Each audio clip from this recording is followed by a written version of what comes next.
Hello guys, today I've got OneOdio FOCUS A5 and I'm going to show you how you can easily connect your headphones with your PC using a cable.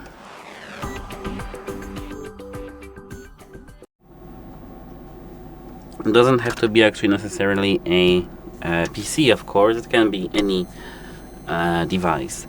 Remember that your cable needs to support data transfer because it won't work, and the cable that is given to you in the box is only charging cable and it doesn't support the data transfer.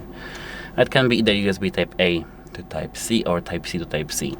The first part of the cable needs to be plugged into the headphones charging port right here, and now the second part into your phone's charging port, or your USB type C USB port in your PC.